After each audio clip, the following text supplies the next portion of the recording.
Hello, my friends, and welcome to the Games Done Quick Hotfix. Thank you for joining us. I am your host, Smooth Operative, and you are watching Time Capsule. It is the show where we travel back in time to your favorite years in gaming and showcase awesome speedruns of games released in the same year. Tonight, we're checking out two very popular titles from 2011, celebrating the fully released version of Minecraft, and later, we'll catch up on some co-op in LittleBigPlanet 2. But first, let's cover some GDQ announcements. Prize submissions are live for Awesome Games Done Quick 2024, so if you are crafty or have a unique gaming prize that you are interested in submitting for the marathon, you can head on over to gamesdonequick.com and check out the event info tab for more information. And if you are new to Hotfix and you're curious about programming, you can check out our newly updated gamesdonequick.com/hotfix to learn about our shows and see what's coming up this week. All right, friends, that's all I've got for now. So without further ado, please welcome our first runner tonight, Feinberg. Hi. Hi, welcome. I'm happy to be here. Excited to play some Minecraft for everybody. And like you said, yeah, Minecraft came out in 2011. A lot of the older versions, though, really suck. I guess it's sort of different to a lot of other speedrun games where it's sort of there are a lot of games that do get updated over time, but when you think about like the huge, like big ticket console kind of games, they don't really get updates. So I'm playing on a version of Minecraft today that was released in 2020. And it's not the newest version anymore, but it's the one that most people do speedrun on, as a lot of the balance changes that they did and just all the little features. It's almost like it was made perfectly to speedrun. Like there's a lot of bugs that got fixed in this version and then just get broken in the next one. And then there's a lot of balance changes that are correct in this one and then broken in the next one. It's like they almost did everything on purpose. So it's going to be fun.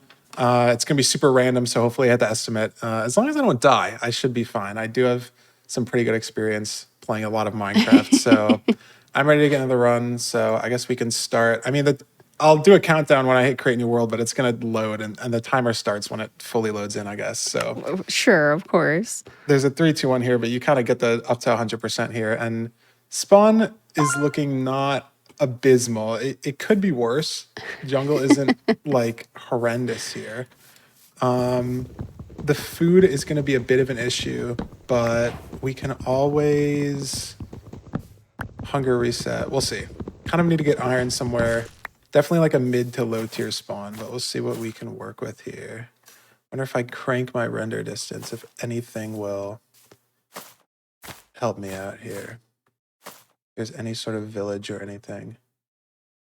I guess you just have to get to the tallest spot you can and see what you can see. Figure out where I'm going. Oh, I do have something barely. Okay. Oh, it's literally exactly 32 chunks away. That's awesome. So we're going to do a lot of running here. That's at the start. It is this way. All right. We have only about 500 blocks to go through probably the most annoying terrain possible. It's every single vine that I catch will slow me down and all the trees and everything, but it's better than having nothing.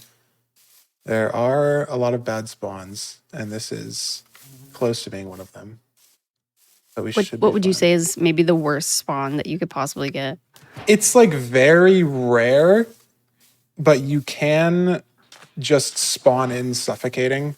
It's like very, very rare. Oh my gosh. And if you like know that it's happening, you won't like die, but you're just gonna be like in stone. It's also possible to spawn at like very underground because of like lighting bugs and stuff.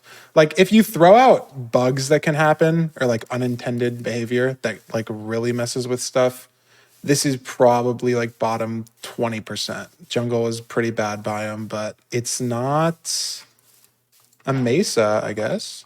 That would probably be the only worst thing. Just because it's so hard to see, fair. Not a ton of food, but everything kind of works. We found something. We will be good. There's gravel here, which is nice, I guess.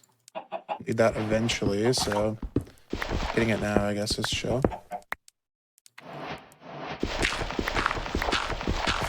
Just get a few. I did this here just to kill the chickens because I may fully run out of sprint before I get to where I'm going. So just need to get the tiniest bit of food. And there should be a village over here. And I should just be able to see it eventually. I didn't really think about this, and I don't play Minecraft often, but I do play it sometimes. So if your food is low, it like decreases your stamina faster? Yeah, there's like a hidden, where am I going? I think it's just in front of me. Yeah, so there is like a hidden value. There's like your hunger bar, and then there's a saturation bar, which is hidden, and like different foods give sort of different saturation values. And it's basically like the game has to fully get rid of the saturation before you can actually start losing hunger. And so when you start every world, you start with like 6 or 8 saturation or something. And so for the first while, you won't lose any hunger, and then it just starts snowballing really fast. And if you're trying to move as fast as possible by sprint jumping, that's going to lower your hunger as quick as possible. Am I going the right way? I think it's just over the hill here. Trying to use the debug features, and I definitely went the wrong way because it's going to be this way. Yeah.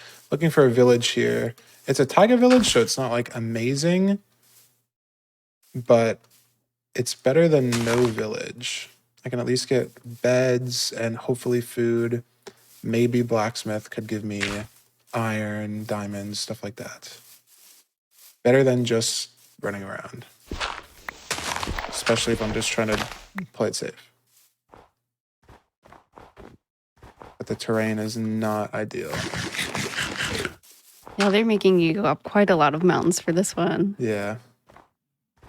But we should see it in a second, and that's room portal over there. It's not gonna work exactly, but it could be useful. Yeah, okay. I already see a blacksmith here, so this is not bad. We could be in luck. Or it could suck. Literally, the game is all random, so I just don't know. When did you start playing Minecraft, and like how did that transition to speedrunning for you, Feinberg? Oh yeah, and we got the cool Christmas chest still, because I guess it's still the 25th. So oh, nice, Christmas texture chest here. I started playing Minecraft like probably almost a decade ago, and I really only started speedrunning 2 to 3 years ago, kind of when this version came out, because I was just looking for a game to play, and it was like very big on Twitch at the time. And I was like, hey, I've always like played Minecraft just as a game to just kind of like play in between playing other games or stuff like that. Like you just would play with friends or whatever, like make a survival world, like never really fully committed to anything.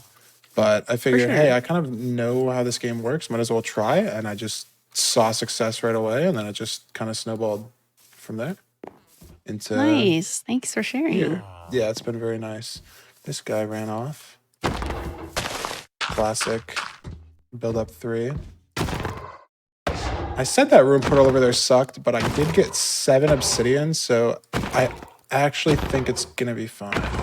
And we are going to be able to get in over there, which is nice. Because if not, then we would need to be looking for a lava pool or just running down a cave, all of which would be not the most ideal. And I might actually, I should have gotten more than 1 gravel back. Okay, we're good. So I can get some more cooked food here.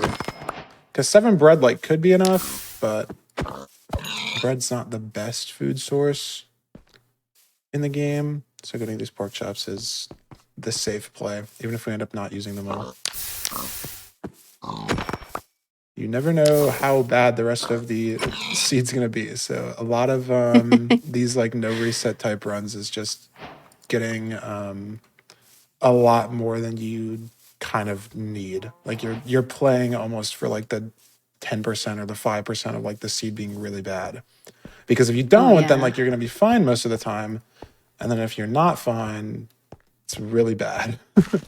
Oh, sure. Well, it's good to be prepared, you know, just if you see it on the way, you might as well, right? Exactly. Okay, so this is going to be good. Yeah, this is going to be annoying, but we'll be fine. I have to waste 20 seconds here. Just totally breaking this, but I'll make a bucket. And we just have to get this crying obsidian out of the way. So I'll do that. It takes 20 seconds because we don't have a diamond pick. And it's not going to drop anything, but I don't need it. It just needs to be gone so I can complete the portal. So yeah. But it's good that we could enter here at least because this is not good lava pool terrain. And we have some gold blocks. This is honestly not bad. Oh my god, no. Wow, okay. Pause the game to look at the debug info for like where a bastion could be, and it's just directly in front of my face. So if we got like bottom 10% luck going into the overworld, this is easily top. Not lag. Easily like top 10% luck, top 5%, just being on a bastion like this. Now we do need the trades to work, but I'm probably gonna be fine. We'll see. Get all these dudes in here. All these late dudes and they get scared. It's just so annoying. Get in the... Okay. Go here. Oh, there's lava. That makes sense. So they're just stuck in there? Yeah, they trade every 6 seconds, and we're doing this to get basically like almost everything useful that we'll need out of the nether, because the end goal is like to get Eyes of Ender to be able to fill in the end portal in the stronghold, and so these guys just trade pearls. And we can just get our ender pearls that way. In older versions, in like the very first version of the game, if we were playing the 2011 release, we would have to just kill endermen manually on the surface. And then as the versions have evolved, there's been easier ways to get pearls. In some versions, you can trade with villagers for pearls. I mean, you can still do it in this version, it's just slower. In some versions, you can make some elaborate like tower setups so that you can kill endermen faster on the surface. But for the first like 5, 6 years of the game's life, maybe like 10, honestly, I don't really know the full like development cycle. It was basically killing endermen on the surface. But considering we have 26 pearls already, we're in a pretty good spot. Honestly, we kind of got everything we needed. Wow, okay. A little more fruitful. Yep, that is generally, if bastions work the way they should, that's generally how it goes. Now we just need blue mob spawner on the pie chart. And this is maybe looking like the bottom 10% of luck here. All right, there's no mob spawner in 32 chunks. So usually we'd be able to have a like distance and direction of where I'm supposed to go to head to a fortress, and there's nothing in my entire render distance, so we will just go a direction and then it'll light up eventually, hopefully. This is I can't complain too bad. We are out of the bastion and it's been like 2 minutes, so yeah, that was good. That was fast. It could be much worse, but we do need a mob spawner to show up at some point, because that's the only way to get blaze rods. You can get pearls a lot of different ways, but you have to find a fortress to get blaze rods.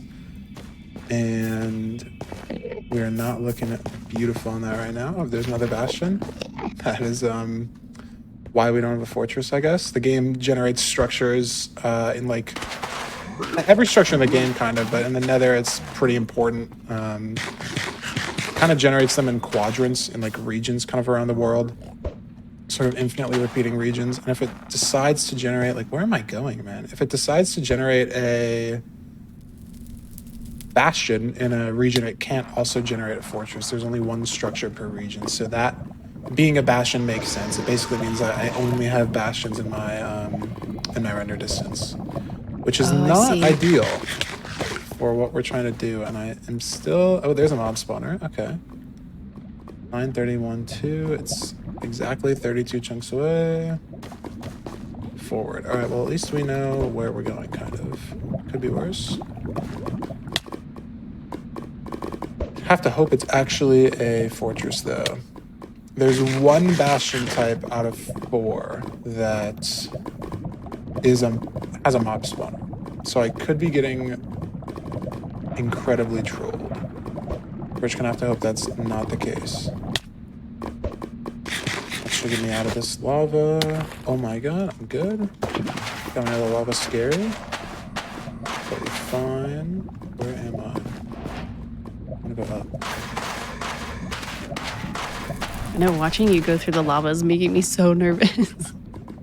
I could be playing it I know a little safer, but yeah, it is like throwing random pearls. Like, I mean, that could have killed me, what I just did. Okay, we're going sort of diagonal this way.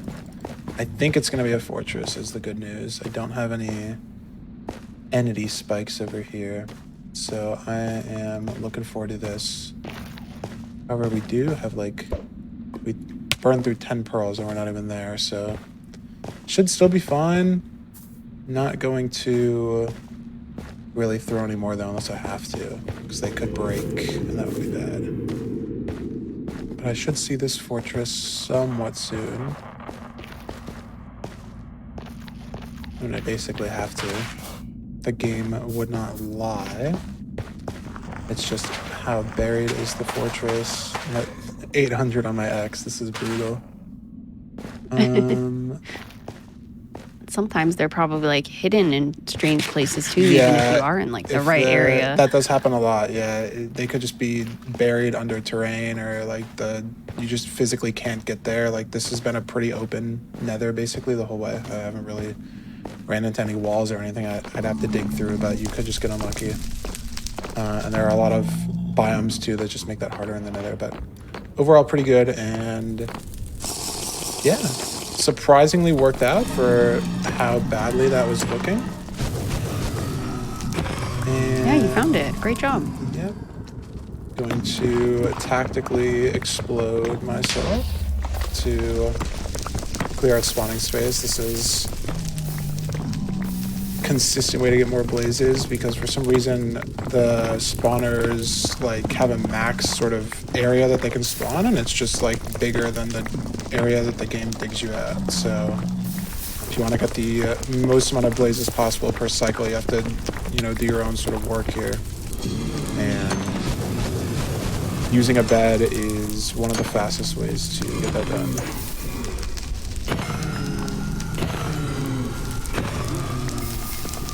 4 already, that's not bad. Okay. Oops, that's fine. At exactly 20, that would be a problem, but it's all good.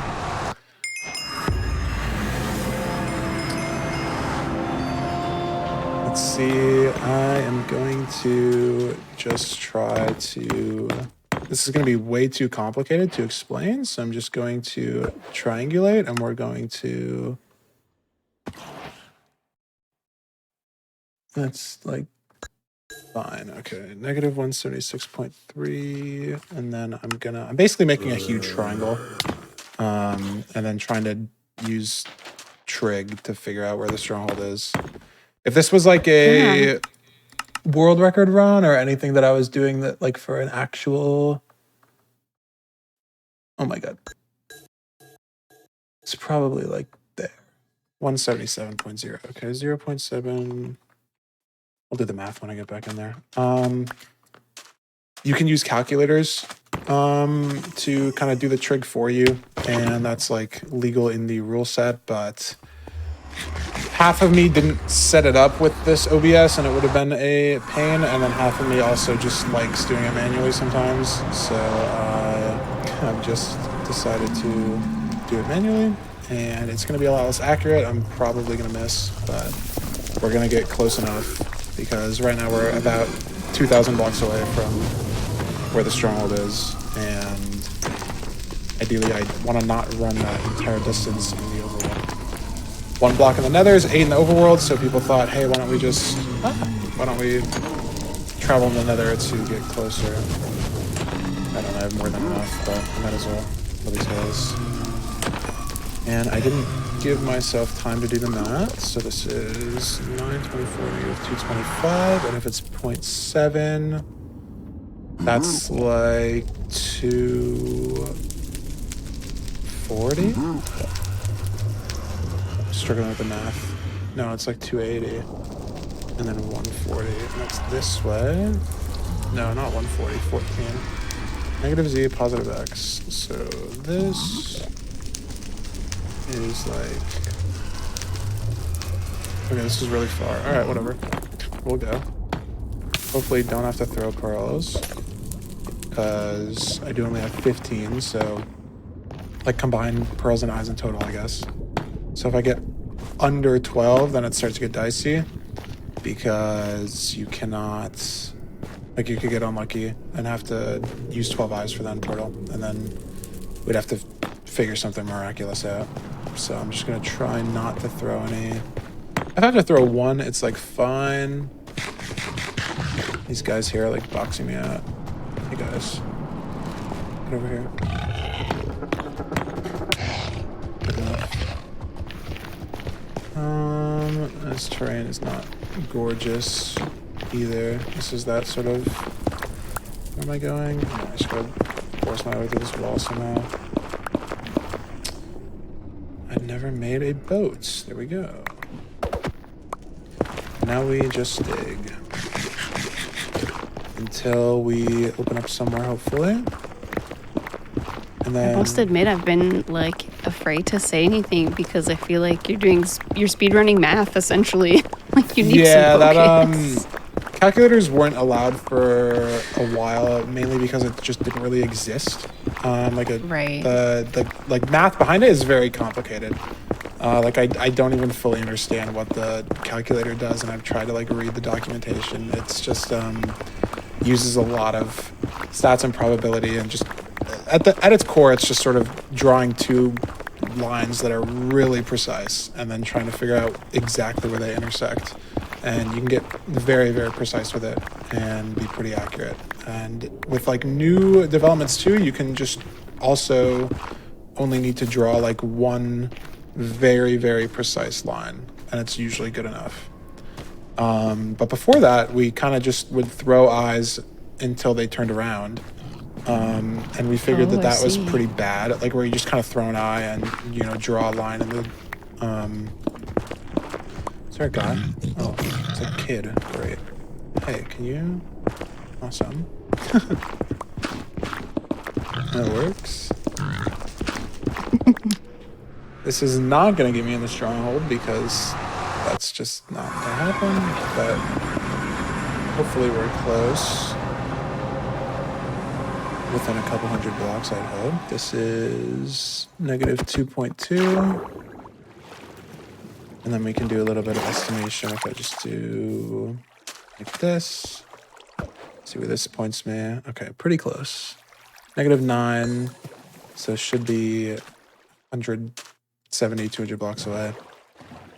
And then, yeah, this is what people kind of would do before the calculators got introduced, is you would just kind of throw the eyes, get a little bit quick estimation just with some basic like division math, and then hope that you got close enough.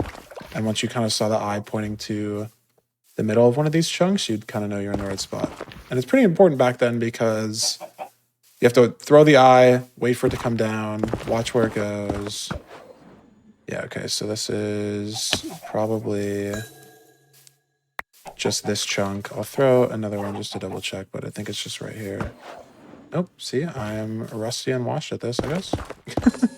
I overshot it too much. No, not at all. Like I said, I mean, with the addition of calculators, no one's really had to do this in actual runs in a while. Okay, so we are here. That's good. I do want to pick this up, though.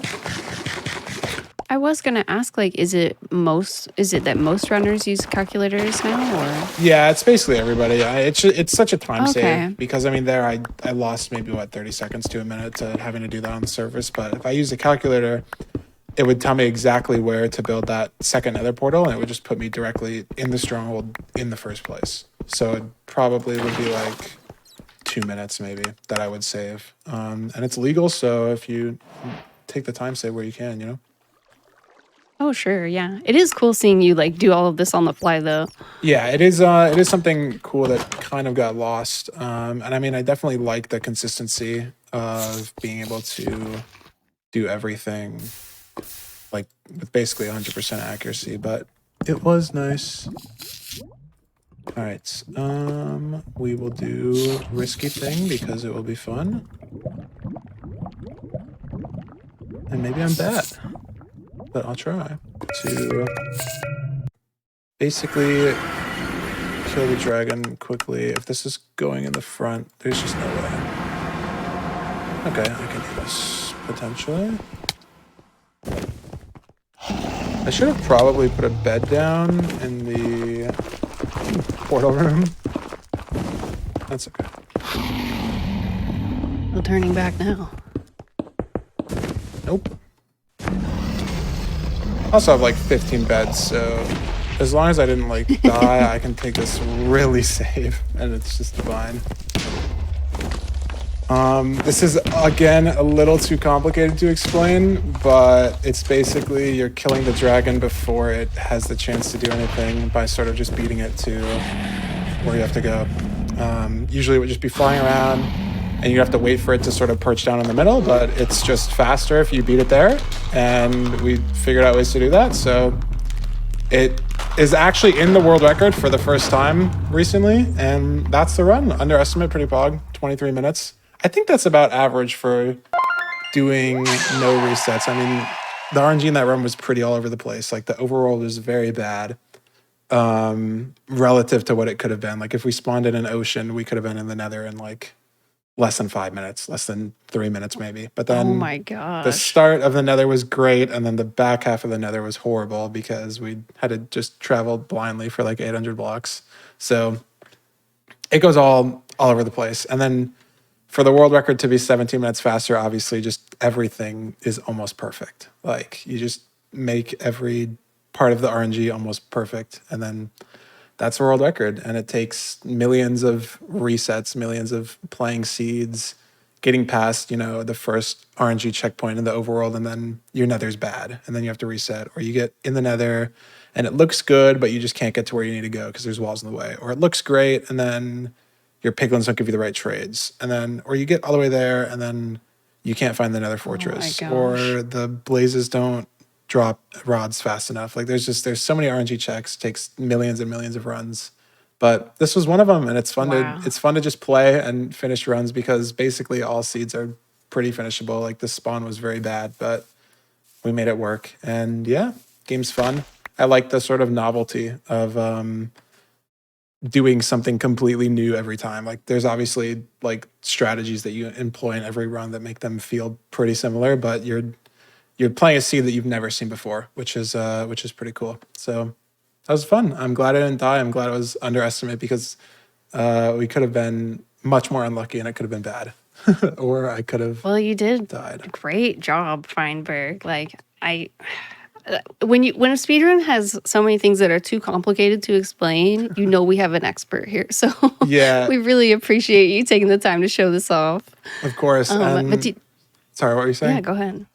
I was just going to say, yeah, if you have shout outs or anything else you'd like to add. I was just going to say that I do know all this expert strategy stuff, but I really have never developed any strategy myself. I just kind of yoink everything from a lot of people. So I was going to shout out everyone that's made tech, because I mean, this version came out 3 years ago. And if you watch a run from 3 years ago, it'll look like not even we're playing the same game. And then you watch a run from 2 years ago and you start seeing a little bit of similarities, but there's still stuff that people are managing to find and, you know, work off of and build up all these strats. And it's really like cool to see it. And it's brought the runs to be fast, and they're more fun when they're faster. So it's been great learning all the strategies. And yeah, I haven't made any myself. So shout outs to everyone. And there's so many strategies. There's way too many names to list, but people know who they are for making strats, and it makes the game fun, makes it replayable, and it's a blast. So yeah, that was awesome.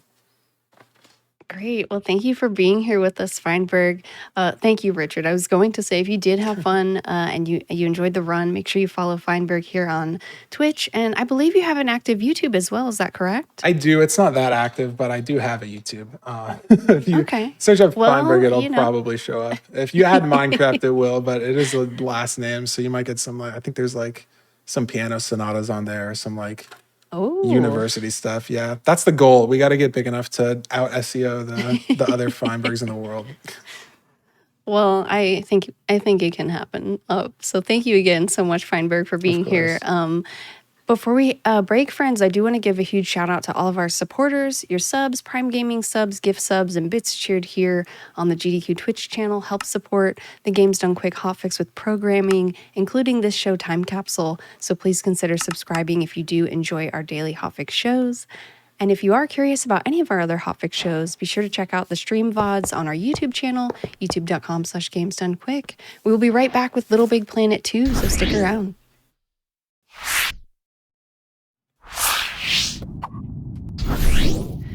Alrighty, friends, welcome back to the Games Done Quick Hotfix. I'm your host, Smooth Operative, and you are watching Time Capsule. And right now, it's time for us to get into some cozy co-op with LittleBigPlanet 2. So please welcome our runners, RBD Jellyfish and Fire Thief. Hello. Hello. I'm RBD Jellyfish. I'm Fire Thief. This is LBP2. Normally we play online, but we're actually doing a couch co-op run, because even though I'm from the US and Fire's from Finland, I'm actually visiting her right now, so lucky enough to actually be here in person to run the game.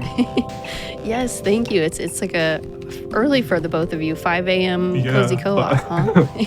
So 5 a.m. Finland LBP2 run. Alright, I guess we could just go for it. Time starts, so there's like this little cutscene, and there's an explosion during the cutscene, and timing just starts like when that explosion happens, so I can try to count it down. So it's like okay, great. 3, 2, 1, go. Best of luck. Thank you. I got this. Yeah, so for... No. So,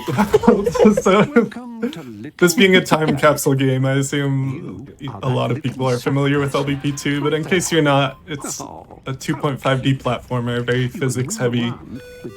Obviously there's multiplayer, so we can play together. And the moveset itself is pretty simple, like you just kind of run, jump, and grab. That's pretty much all you can do.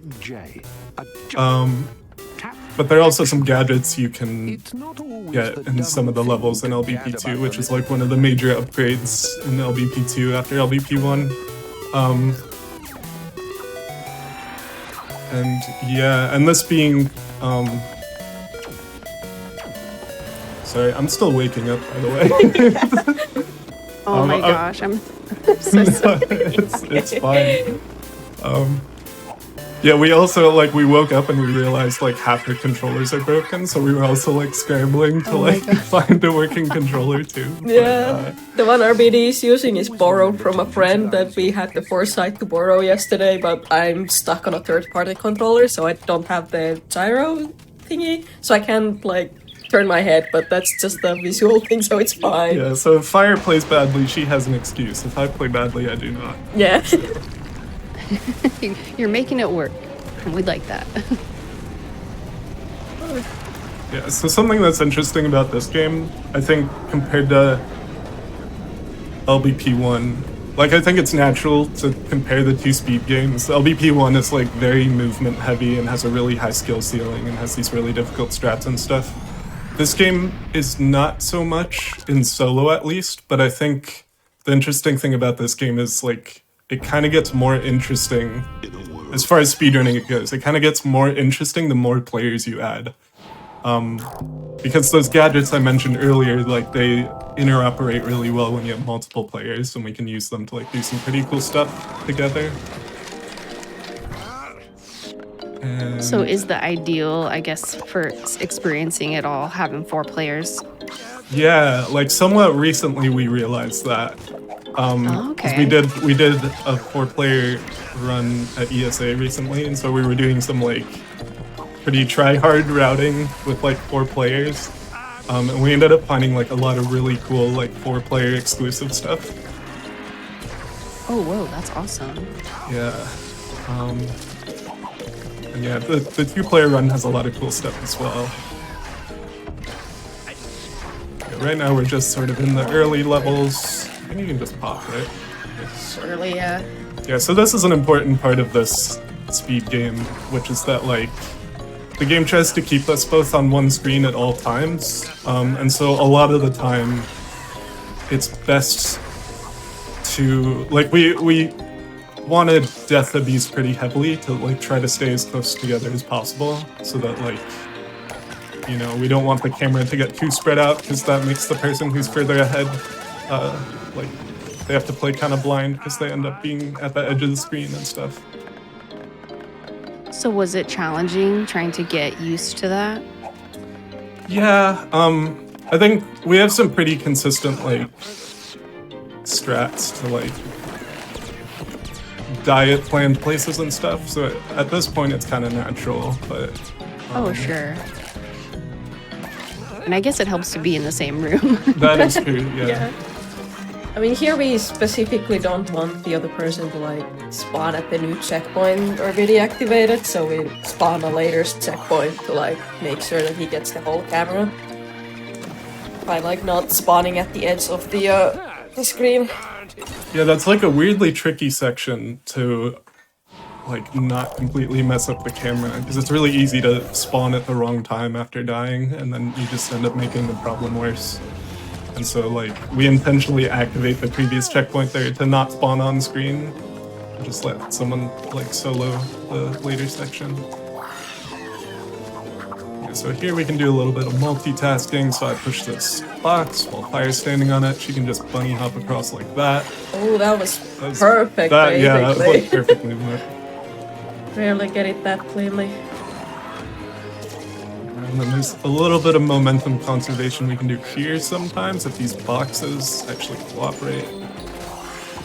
Not The quite. boxes or the Da Vinci that cooperates, I don't know.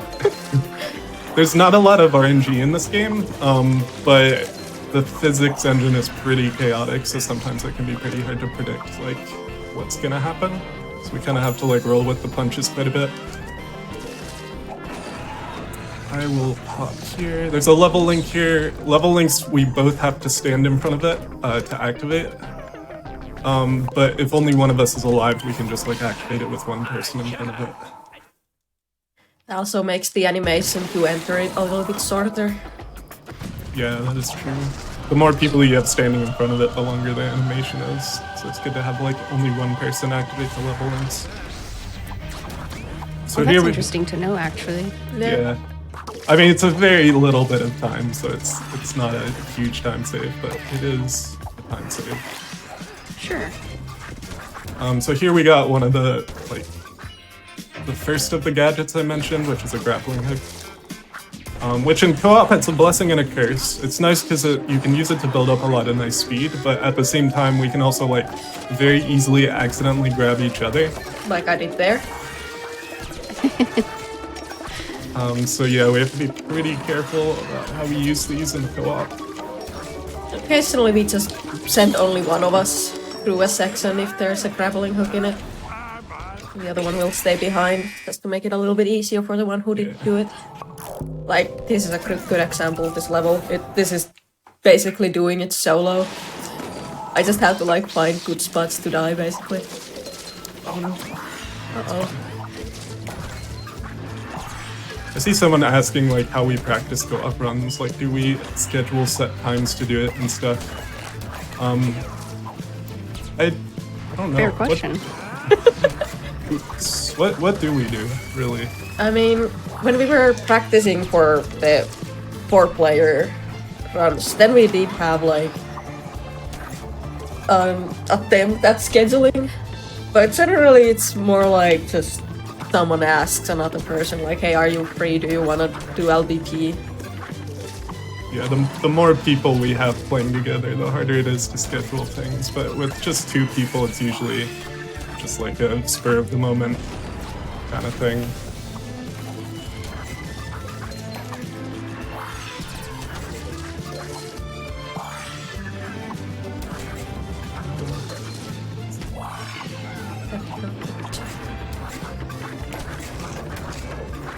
I'm just gonna... Yeah, like the good time to death abuse. Yeah, here again we intentionally death abuse because I could have probably made it through there, but it's fine. Yeah, because that's another section with like 2 really close checkpoints, and so we have like a specific strategy there to avoid like spawning at awkward times. And yeah.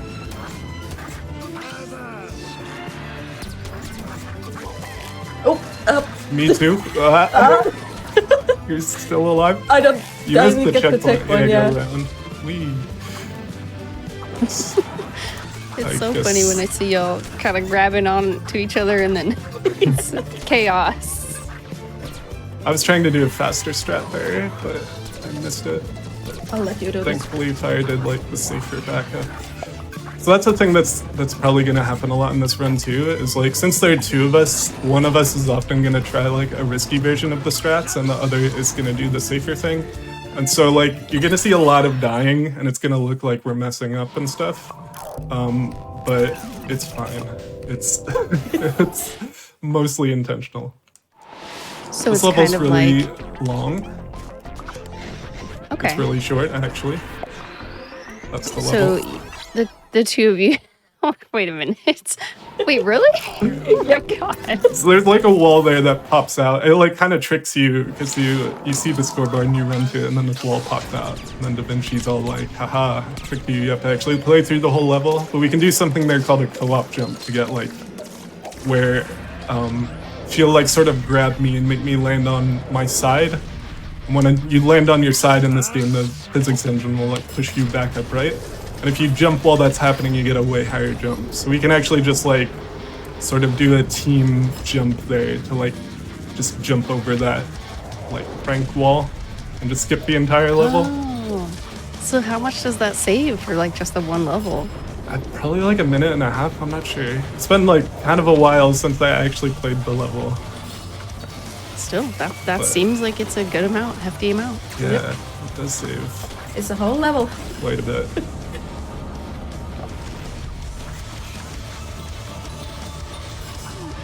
Yeah, I'm here.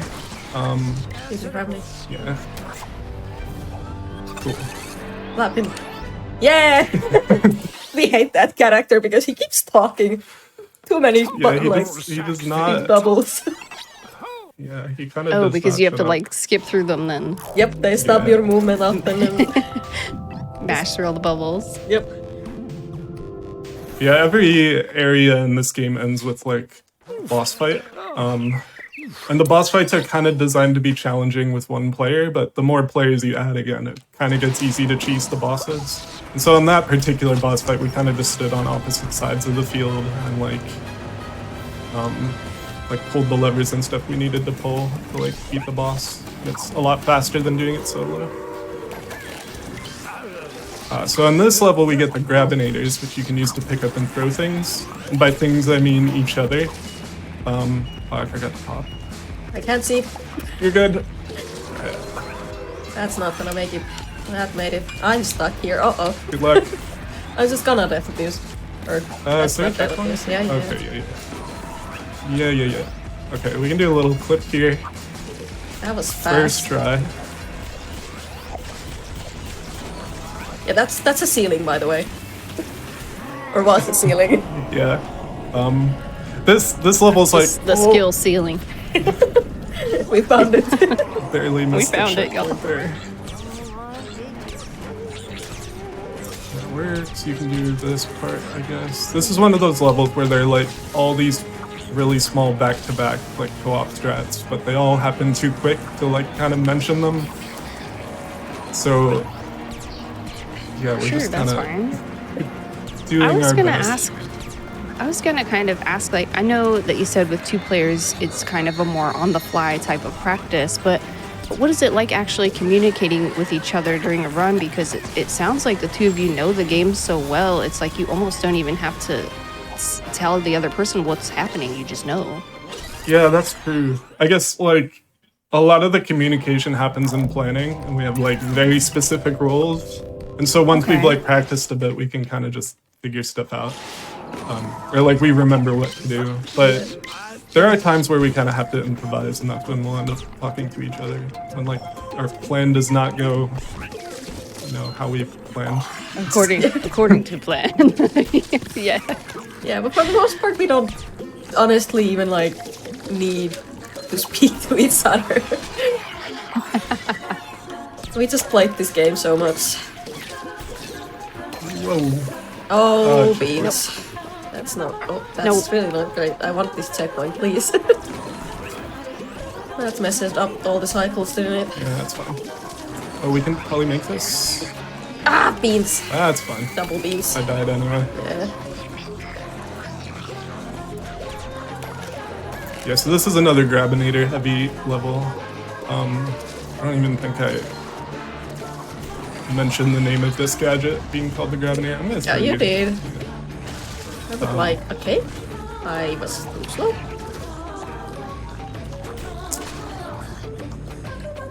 And yeah, so a lot of this level is a very co-op heavy level.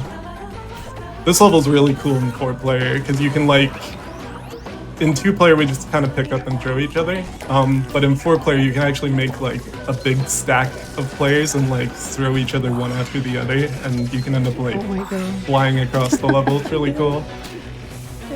You might want to check the IL if you like have the time, because it's genuinely impressive when done like properly. Yeah, highly recommend watching the 4-player IL for this. Let's get This level seems very appropriate for the holidays. Look at all these sweets. Yeah. Yeah, you can play blind. Good luck. I need to die.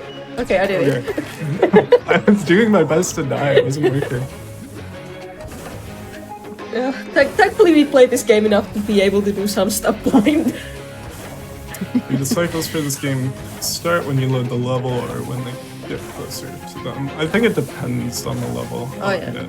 Yes, there are player sensors that will activate certain cycles, but some cycles will just start as the game loads.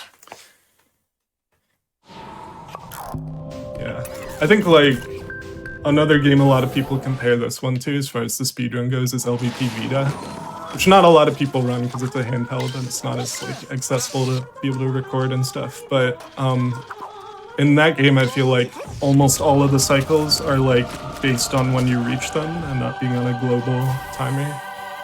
But in this game, I think. Oh, so it's the same? Oh, that was kind of lucky. Oh, that's. Why is it lagging? Okay, we're good. I'll give you space. Well, What were you talking about? cycles or something? I don't know. I think so. Yeah, this one has like. It's okay.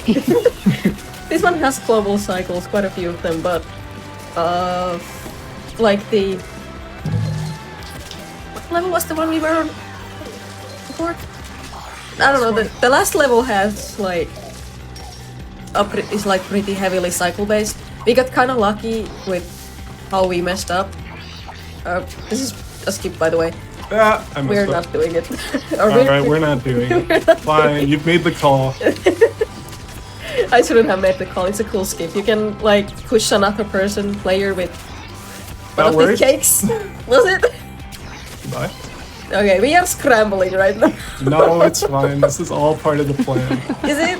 I don't. This is the plan now. This is the plan. What is the plan? Oh, we're back on track. There's This is fire actually everywhere. the plan. Yeah. It's fine. Oh, shoot a cake. I shouldn't have shot the cake. Oh. Okay. Good luck. Maybe. Oh. Well, that's new. We need to get back on track. It's fine. I'll jump into this pit, right? Yeah.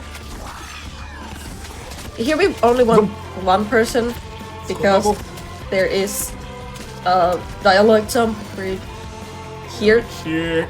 Yeah. There's like a little cutscene there, but if you jump right before the scoreboard, you can actually like carry your momentum all the way over to it and just cut the cutscene short. So when you're going through those kind of cutscenes and it's, I guess, a little bit faster with one player, do you usually just like trade off or? It depends on who's still alive, I guess. Okay, that's fair. Yeah, like in that particular case where we were both still alive, Fire like intentionally died, so that I could just do it.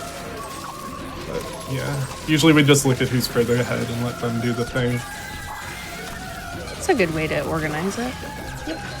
Oh, that's not where we want to be.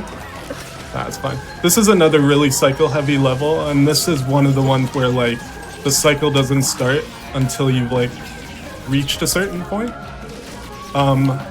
So even though we kind of messed up there, We should be able to reach it. yeah, we can still like, this is still as fast as we could have done the level.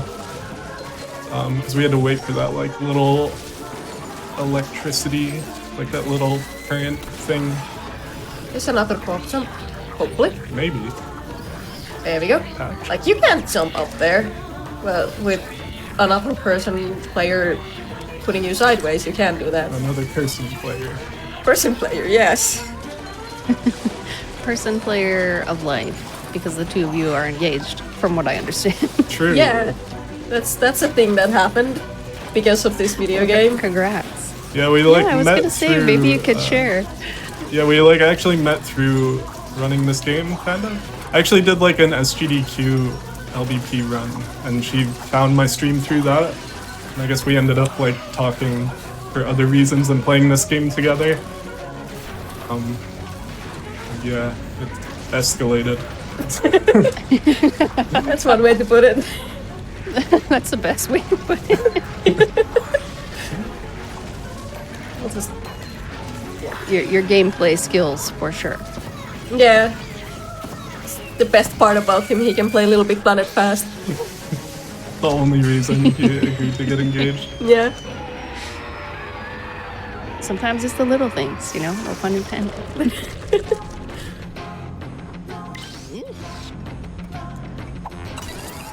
Yeah, I actually engaged to her by like modding the last level in this game.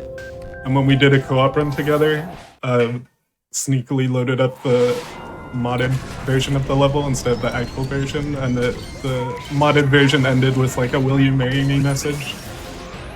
Aww. It was adorable and I was very confused for a second. That is so sweet. Yeah, shoutouts to Metroberry for helping me figure out how to mod the last level. Wouldn't have been able to do it without. Oh, I tried to. Gotta test it. Let me get a cake. I don't. Yeah. Yeah, this is a boss that has like 3 little brain bubbles that you need to like pop all of them, and you like, I guess for single player you're supposed to just do it 3 times to like run around and grab a cake, but since there's 2 of us we can grab 2 cakes, throw 2 cakes at it, and then 1 person at it. And if we do it correctly, then that makes it like go by in 1 cycle, but we kinda didn't. Yes, the hit detection on this is like not super consistent, and so even though I like directly hit the bubble, it just decided not to pop for some reason, so we had to take an extra cycle there. That one worked out. Here there's like a slightly more involved skip we can do. Okay. We can try. No. Yeah, it's not work. Debris got in the way. Do you want to die? Yes. I'll die. Goodbye. Yeah, so we can still beat this part in 1 cycle. There was a skip we tried to do there where we can actually just like launch up to the scoreboard, but we can also just grab the side of the wall there and beat the boss in 1 cycle. And Like kicking it. the reason I died intentionally and stayed in the elevator is because if you look closely, you can see the elevator behind that scoreboard. So like, if one of you stays in there and activates the scoreboard, it'll go through that cutscene a little bit faster. Yeah, during the cutscene, if there's someone still in the elevator, or if everyone's in the elevator rather, I like died right before the cutscene. Oh yeah. And if someone's in the elevator, it will go up and like get to the scoreboard during the cutscene. And so it saves a little bit of time to do that. Just back up if we don't get the harder skip. This level also has a really big skip in it. Talk about it when we get there. Are you gonna go for the weird thing here? Absolutely not. Understandable. There's a slightly faster way of getting to this checkpoint loading thingy, loading zone, leveling. I think it's a leveling here. Yeah, it saves like 3 seconds, but it's really hard, so it's like not worth it. Not at this point, at least. Does the IL do it? I think so, yeah. Yeah, it's so early on that like it'd be weird not to do it in an IL probably. In a full game run. I'm just thinking, has it been updated with the solo way of doing the co-op skip here? I would think so. So would I, but I was just wondering. Alright, so what we can do here, I'm actually gonna spawn in an extra player. Oops. I didn't expect you to pick me up, that's fine. Sorry. Okay, kind of funny. So I'm actually like switching my controller number here to make the game think, wait an extra cycle maybe. Yeah, There probably. we go. I'll be. No, that's fine. Hold on. Go 3 per second. Oh, or go down. Go. Up.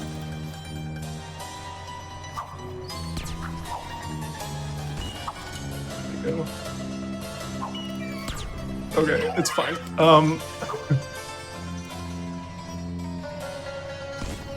Sorry, I like have to focus because I'm trying to like juggle 2 players basically with 1 controller. Where am I? Yeah, here. But basically, if you do that, you can like launch yourself up above the level and then fall behind the checkpoint, and then just fall behind the level like to the end, and skip pretty much the whole thing. You're not supposed to okay. be able to like just drop down from like spaces like that. The game does like try to keep you in like on the level where there's actual collision, but like if you are holding another player with the grabinators, it'll like occasionally not, or like actually no, that's not the case there. The reason it doesn't like switch like it should is because there's thin piece of geometry, a wall that like prevents you from switching layers, so you can just fall into a spot where you're not supposed to fall into, that just doesn't have collision, because why would it need collision?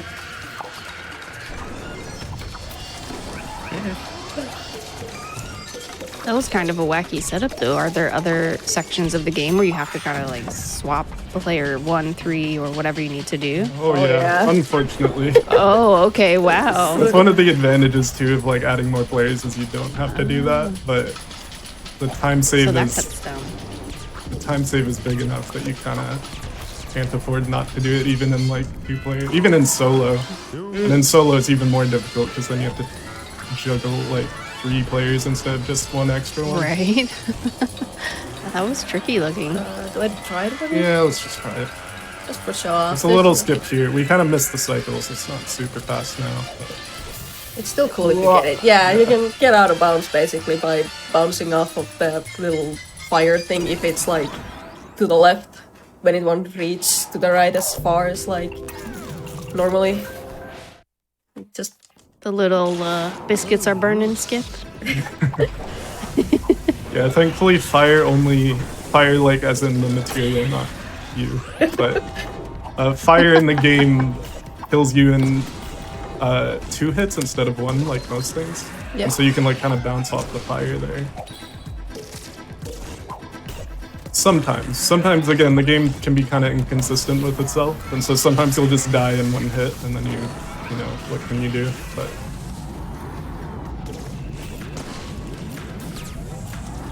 there's a strat we kind of want to do here where we keep the grabinators. So that's why we boost up onto that wall.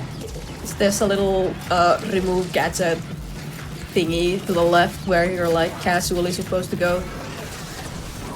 Yeah, and the reason we want to keep the grabinators is because there's a wall coming up where normally you have to like use these flamethrowers.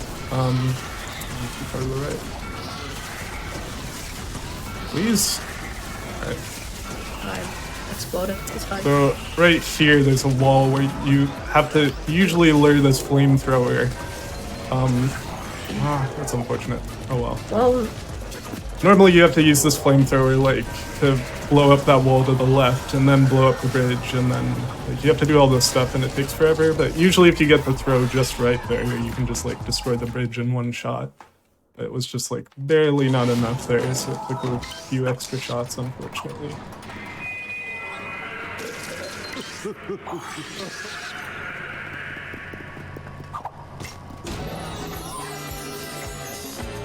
This level is all about, like, you're supposed to be luring these sackcloths around by pulling these levers and opening these boxes. We don't care about the sackcloths, but we do care about opening the boxes, because they open doors and stuff. We also care about this box, because it can launch me up into the ceiling, where there's just barely... Oh, that didn't work? Wait, how? Why did that not work?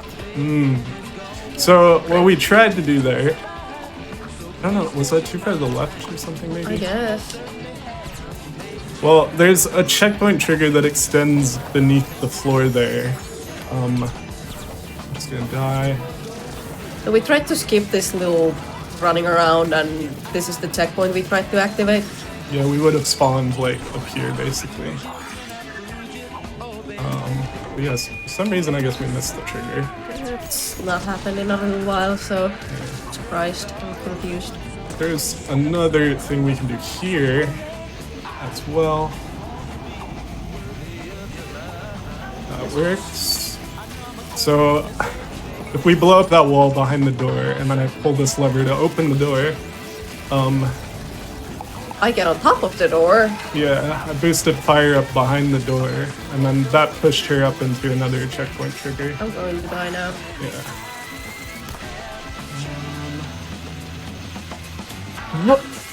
Beans. That's on me. I should have been safer. Just die there. Yeah.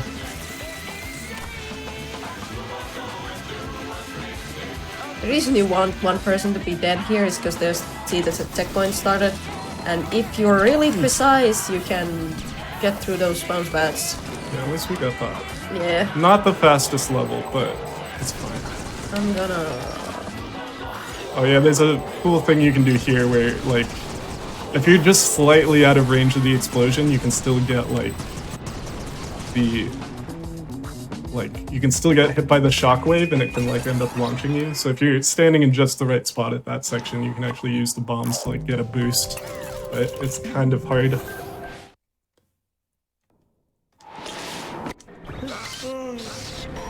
So in this level, this is one of the levels where we abuse the fact that the levels will kind of unload themselves to save on performance. So like this early section, once we reach a certain checkpoint, this early section here is actually just going to completely despawn. But with 2 players, we can actually just send one person ahead, which will be me. And then I can activate the checkpoint up ahead, which will unload the level. And then we can end up just getting out of bounds really easily. See, it's gone. Yeah. Everything's gone, so we can just fall down here. And we can skip a whole bunch of stuff.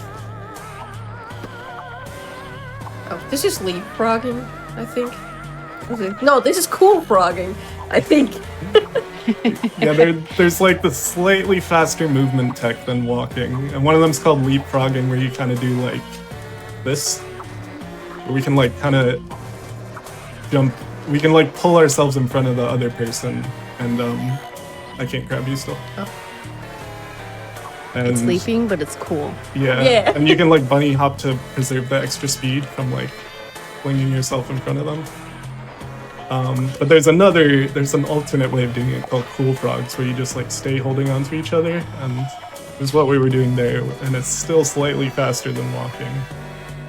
And by the way, RBD just switched layers on top of nothing, which is not supposed to happen, but because he was like holding on to me and I was the one who switched layers, not him, the game did not check if there was ground where he was going to be. So he was able to like fall down out of bounds further and into the last obstacle. I forget exactly what it was called, but the corner boosting from the first game doesn't work in this one, I assume. It actually does, it's just there are a lot fewer places to use it. In the first game, that's like a big part of the route, is like using these sort of... There are these tricks you can do in this game where if you jump on like corners a certain way, you can get higher jumps. Alright. I'm gonna wait a bit, yeah. And you can use that to skip some stuff in the first game, but I guess the developers became more aware that when they were making the second game, and so there are a lot less like sequence breaks from those tricks. So we don't use them as much, but there's some cool movement tech. I guess they still do use like edge jumps where you just jump on the very corner and try to get more horizontal speed. That does work. Like if you can do it like well there, you can clearly see how much further RBD gets compared to me with like walking. Here. Like if you want to do normal jumps, I can try to do edge jumps. So you can see we're like around the same spot, but if I'm jumping right at the edge of the platforms, I actually gain slightly more. I'm going to drop here. Yeah. So here we only want one person alive because there's another cutscene skip here, and it's kind of precise because we have to do an edge jump, the thing we were just talking about. Maybe, did you get it? Yeah, nice. That is much harder than you'd think, also. Yeah, you have to jump at just the right spot on that ledge to get like a speed boost and jump further and skip that cutscene. Very nice. Alright, so this is my least favorite area because it's just got some really annoying strats that save a lot of time, so a lot of runs tend to die here. Remember, you have to... yeah.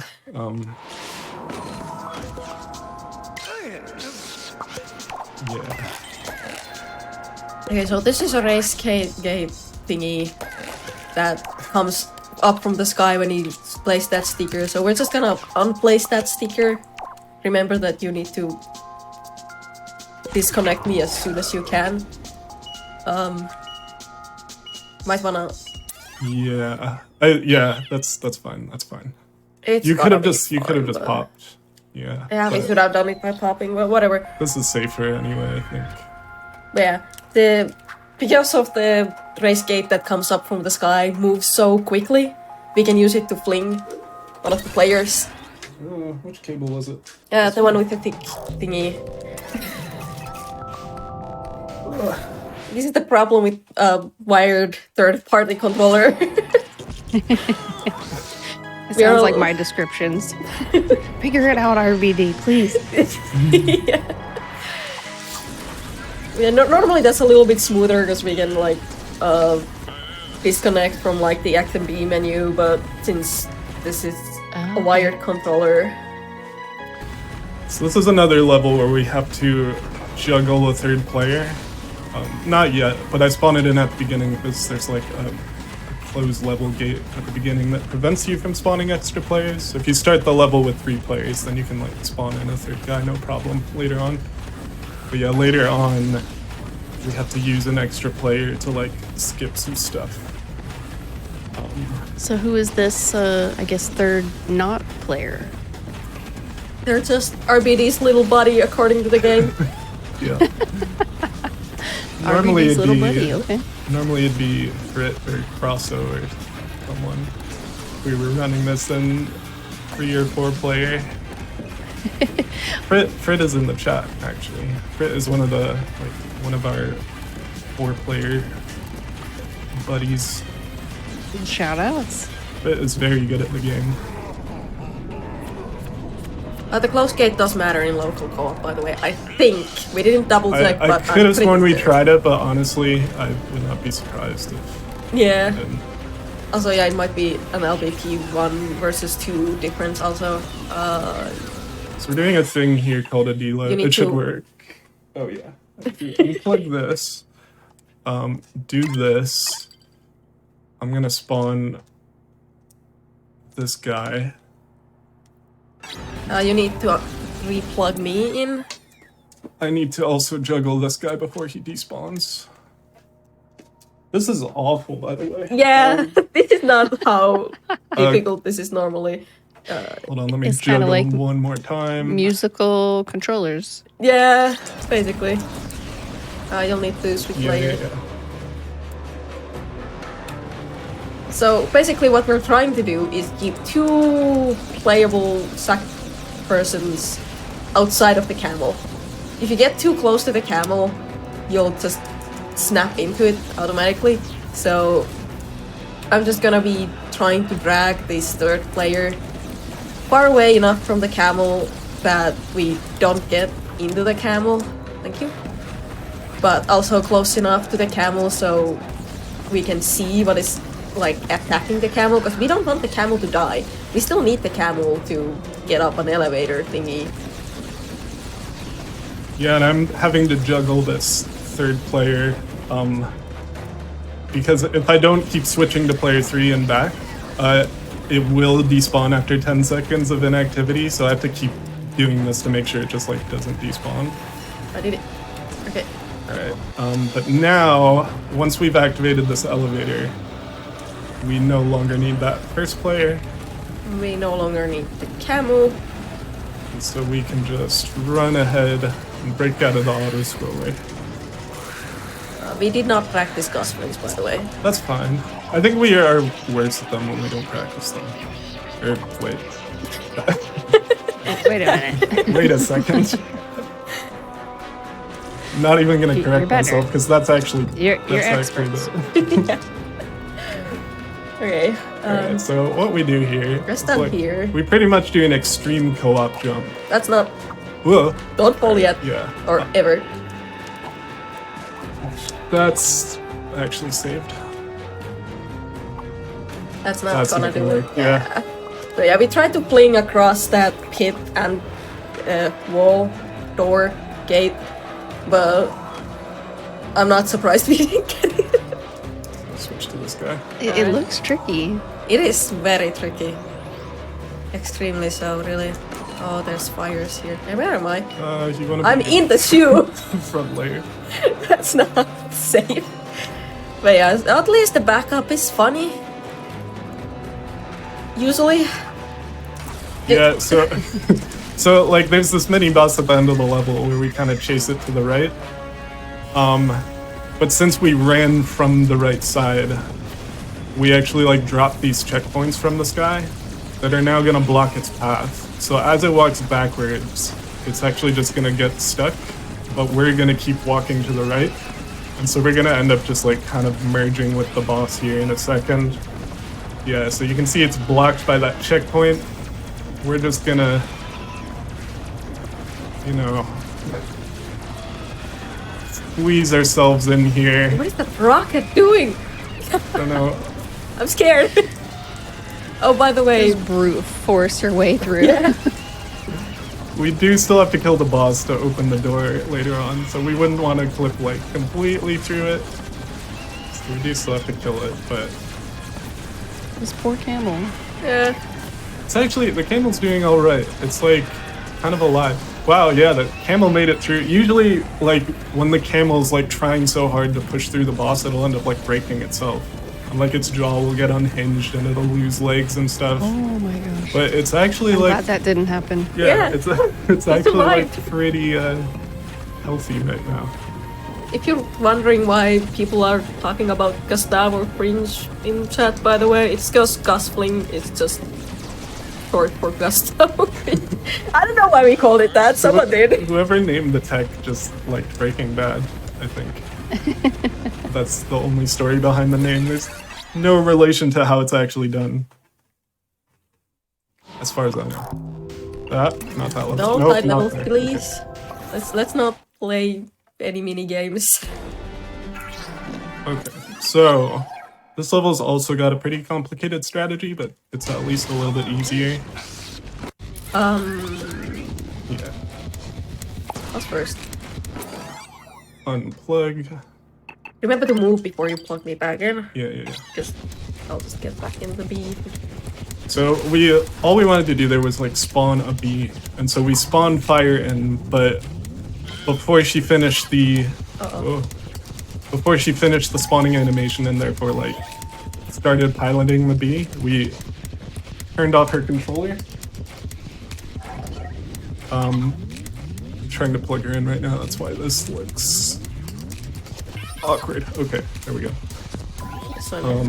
But yeah, so we left that bee there because we're gonna unload a section of this level again and try to get out of bounds. So up here, we're gonna do something called a deload, which we've done before.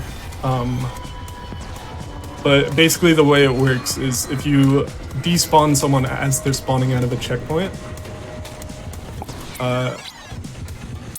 like this. Should work still. Unplug. Do this.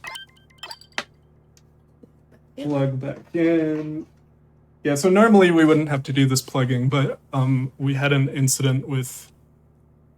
Alright, there we go. So now she's escaped that checkpoint. And now she can go back layer, grab these guys. These? Oh, you're good.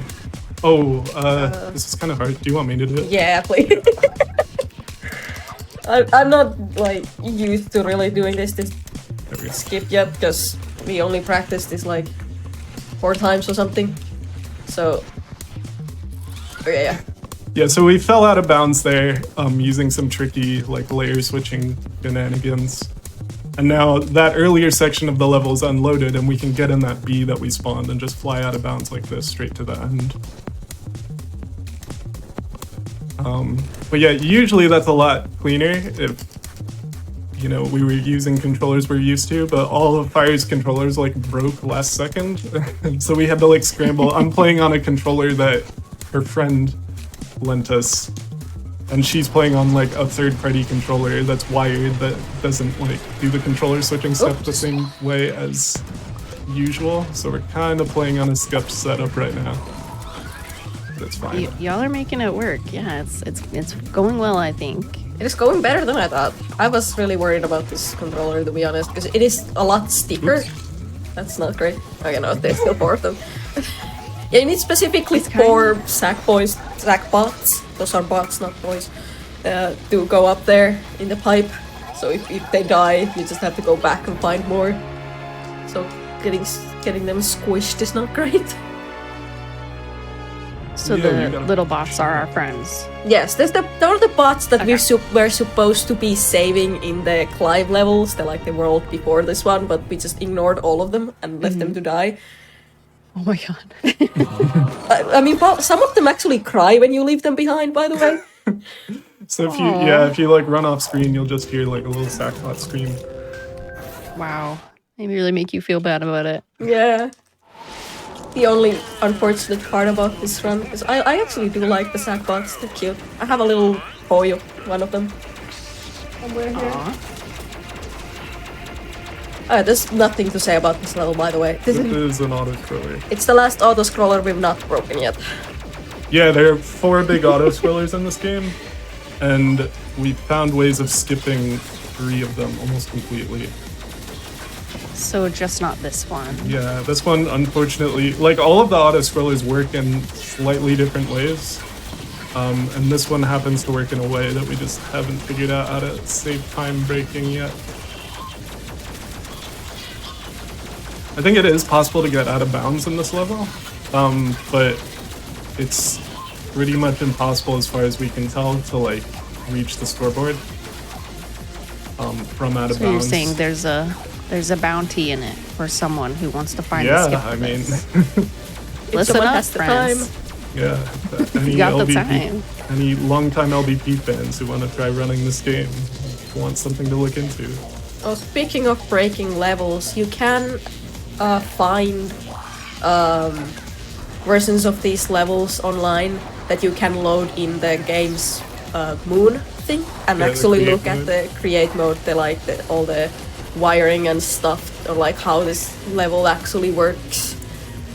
Yeah, that's how we've found a lot of the skips and stuff that we've been using in this run, is people have actually like opened the story levels in create mode and seen how they worked and found like exploits just by like literally reading the programming pretty much. It's kind of cool. Do the two of you ever have time to kind of glitch hunt yourself, or is it mostly just like hanging out and practicing? I mean, we have time for it, but I don't think that's our strengths. Usually we leave that to other people. I've found literally one skip. Oh yeah. And we don't even use it in this run. Well, we might. If we failed the faster version, yeah. Can you tell us about the skip? I'm just genuinely curious. No, it's just in the last boss, if you get squished by it and like spawn behind it while it's still down, you can destroy like 3 faces in one. Yeah, it's like it's a big like cycle skip sort of thing on the final boss. Final boss is final attack even. Yeah. But there is a faster way of doing it, so we usually only do that one if we mess up the faster one. But it's good to have. It's nice. Yeah, to have a backup. It is also easier in solo. Like, I think that's the way people still do it in solo. Yeah, I don't really see people succeeding with the co-op way in solo with controller switching. But most of the co-op skips we do are like something people attempt for solo runs now, if they're like actually trying for good times, but also like who actually runs this game solo? Basically nobody. Yeah, the meta for running this anymore. game solo is basically like doing the co-op strats with one controller, which is extremely uncomfortable. So most people just like don't bother these days. It's too much like controller switching and menuing and stuff. Would you say that it is a difficult game to like get into the speedrun, even if you do have a friend, or is it somewhat approachable?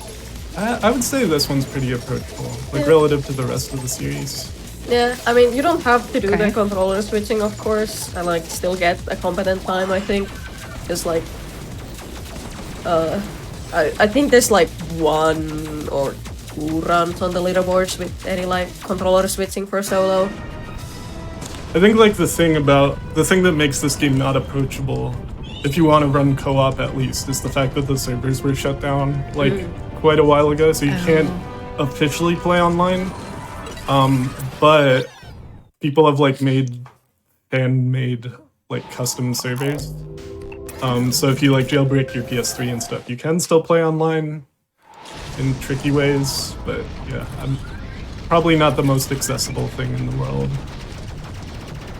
Still, it is cool when like the community does their best to like keep something going even after it's been, you know, maybe a bit abandoned. For sure, yeah. I'm very glad that the custom servers do exist.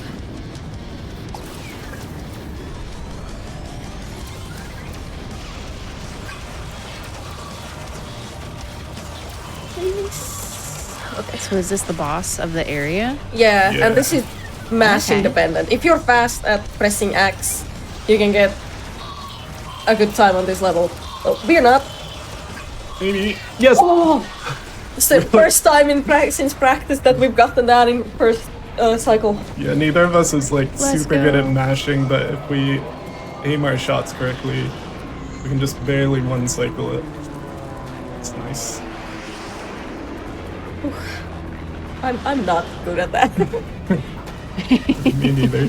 My hand does not enjoy. Oh, sorry, I hit the microphone. Sorry. Does it incredibly.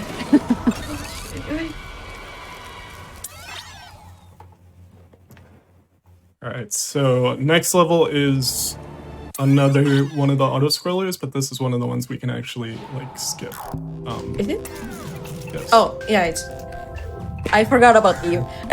So this I was one... already in the cosmos. This one's difficult, though, because we have to, like, go off screen and do some blind, like, gameplay. So there's, like, some pretty specific visual and audio cues that I have to look out for. Oh, we forgot to practice it.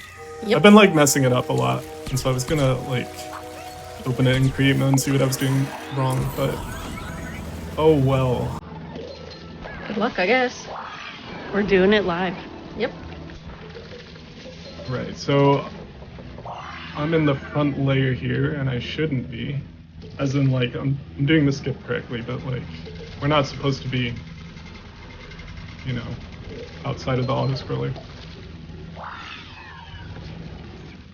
4, 5, 6, 7, 8, 9, 10, 11, 12, Basically, he's 13, 14, 15, blocking the 16, level from 17. spawning. To put it simply. The problem is if he blocks it for too long, he'll block the scoreboard from spawning as well. So you gotta know when to stop. Yeah, alright, we're good. Yeah. Yeah, that's, yeah, I don't think I got that once in practice. Or no, You got it I got it once in practice. That was a weird one. Good job. Yeah, so you, like, basically what happens is you go out of bounds and you block the auto-scroller from spawning. And that actually speeds it up for some reason. But yeah, maybe that's, if we have extra time at the end, maybe that's something we can show, is like opening that up and create mode and showing what's actually happening. Because it is weird that I just kind of like go off screen and then suddenly the level stops spawning and then suddenly the scoreboard is there. Be cool to show what's actually happening. Looking. Sure, we have time. Well, you say that, but we still got a whole lot of run we could throw. Okay, well, I'll keep my fingers crossed for the two of you then. Yeah, these are, by the way, what are on our heads right now are like creatinators that currently spawn bounce pads. They aren't like properly provided by the game, so there aren't like really any like out of bounds things we can do with them, but we can speed up going up here like this. Oh, that should work, all right? Yeah. Oh. Yeah, we could do a little co-op boost there. I just shoot a bounce pad directly into her feet, and she just flies to the top of the level, which is cool.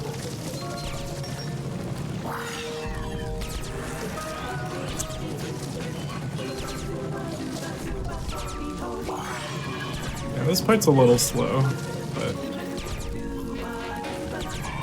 this is one of those things that's like, if you try to be too risky, it loses so much time. But it's like, it's so slow, you're kind of antsy about it, and you like probably end up like naturally, end up being a little like riskier than you need to be. The anticipation of moving. We were talking about that, I think maybe even the last episode of Time Capsule, how it's like sometimes a game will punish you for going just a bit too fast. Yeah. Seems like the case here as well. There's a strat coming up as well on the next level that kind of feels that way. Where like it feels like you need to mash for it, but not quite. So you have to like quickly press some buttons, but not so quickly that just like straight up doesn't work. So it's like a really awkward strategy. Yeah, you have to like restrain yourself a bit. Yeah. I should just leave. Yeah.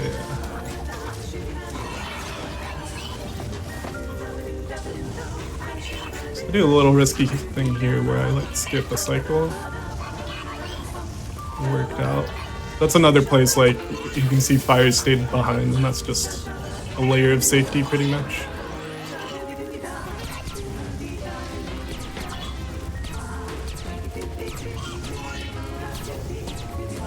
Oh, please, no! I was readying myself to die too, and then you died and got spooked. Right, so this is the level I was talking about. In this one you get like a water cannon, where you can like spray water. And it turns out the water actually has collision. So if you aim it just right and you time your inputs just right, you can actually like jump off the water you shoot. Nah, it's not gonna work. Oh, that's kind of awesome actually. Yeah, it's really difficult. But yeah, it's really cool. If you can get it just right, you can kind of skip a pretty big chunk of the level. This is another one where like I highly recommend you watch the IL, because the IL just involves like literally flying over the entire level.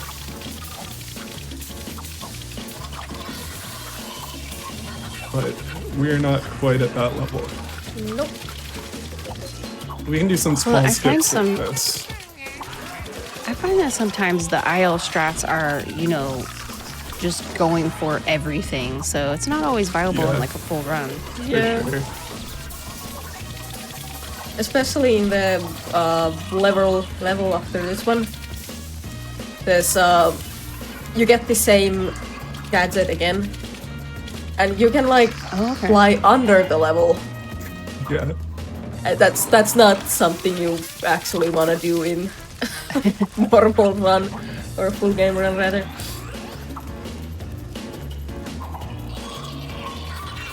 I never survived there.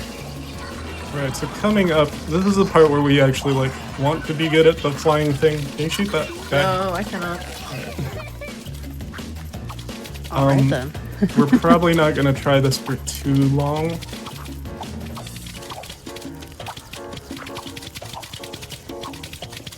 I want to get up here. Oh, that looks spooky, not gonna lie.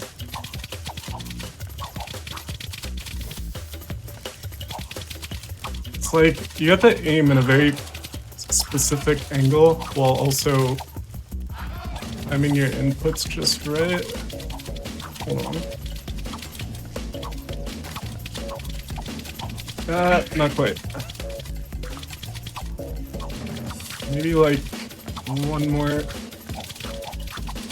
more good attempt. Oh! Oh, it's so close.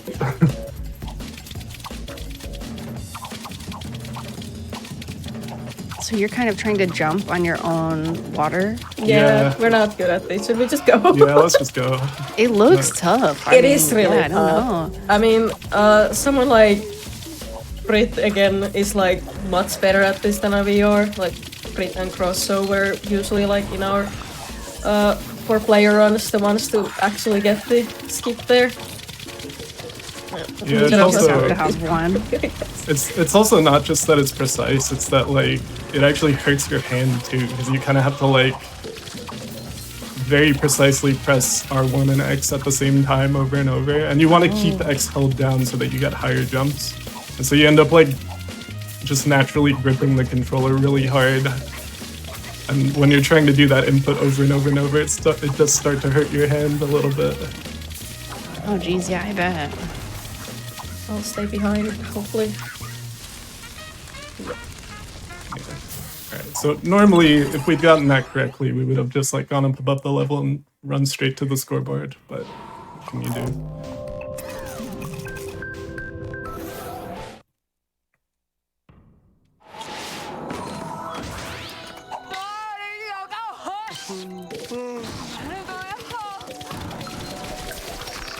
Okay, bye.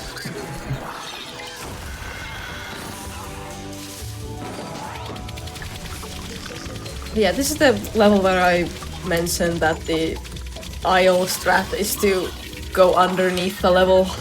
Yeah, you actually fly up over the left side and then get out of bounds and run underneath all of this. And then you have to like fly all the way back up, like to get back in bounds.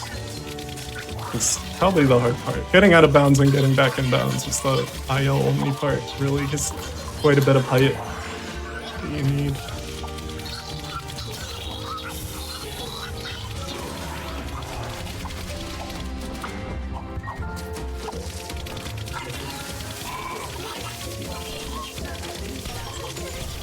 We will try to do one more flying thing with this though.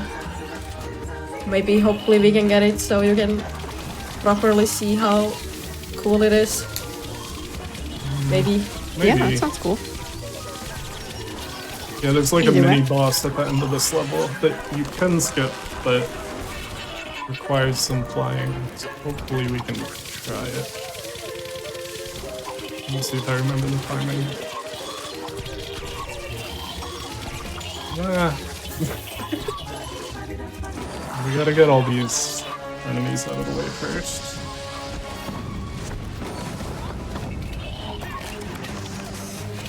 Oh, That is a lot of height. that's scary. So that's what it looks like if you actually do it like perfectly. And you can actually reach like the very peak of the level, like that literal ceiling. If you just like keep doing it that way. But yeah, there we just like ended up skipping a whole mini boss. Nice. Retro, I don't think flying with a move controller would be much easier since it doesn't hold the angle really. Would it? That's like the little. It has like a light bulb on the end, something like Yeah, that. Oh, okay, yeah. it's basically like a motion controller. So, with the motion controller, how it works is the motion controller will point where you shoot, I think. Oops, that's not. That's fine. If you line up quickly, I should still be able to get it, maybe, or I can try. Whoa, nope. It's fine. So we're inside of one of the characters, but technically we're in its brain, trying to get like a virus type thing. Pass it to me. No. Okay. Like what you can do here is like basically stay on top of like the top layer here, which will Pass it to me. no, which will let you have the like the little white thing that like glows be like always activated.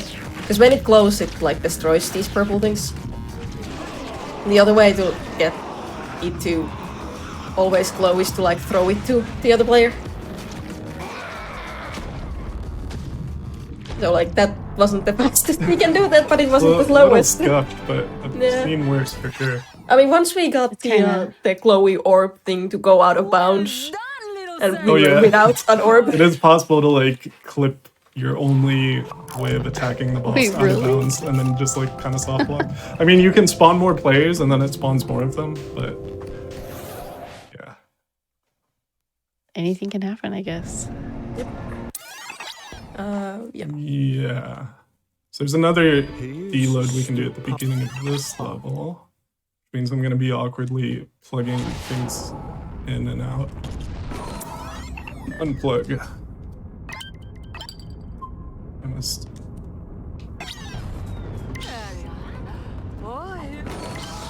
Yeah.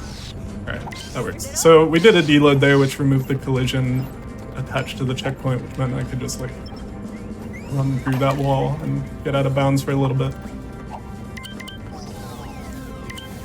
Did we ever actually explain like deloads? No, we Like just did I them. think it's one of those things where I started to explain it and then got lost or something. Yeah. So like if you despawn Hello? someone, what's happening? I don't know. Hold on. It didn't let me go right. Sure. That's not great. Yeah, unplug it and we plug it back in. Maybe it got messed up if I was like giving it an input or something at the same time you plugged it in. Whoa. Oh, I'm safe. okay. Okay. It should be fine now. That's all my controllers are dying. I am very stressed. Oh no. Just hold on a little longer. Yeah. Yeah, we are in the last area, so we have to limp across the finish line. I think we can do it. You gotta do the cool leapfrog across the finish line. Oh, true. Oh yeah. we gotta bring it back.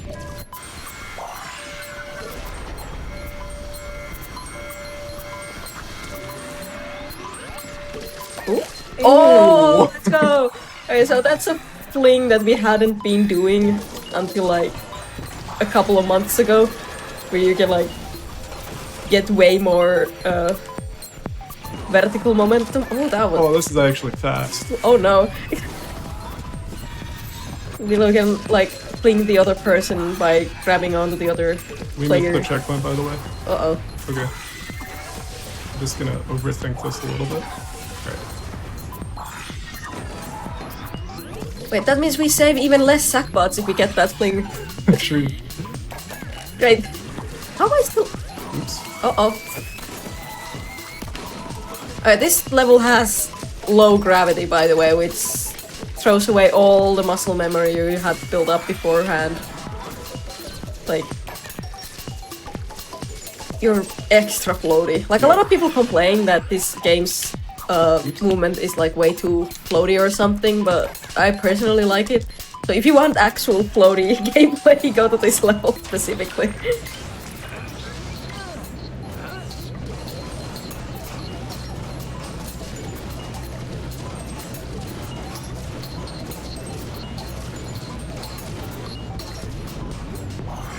Yeah. Oh, that might have been my bad. I think I I popped don't you out think there. so. That was me. You Can I make it? Just a little bit unnecessary, but it's fine. Can you make it? Yeah. Nice.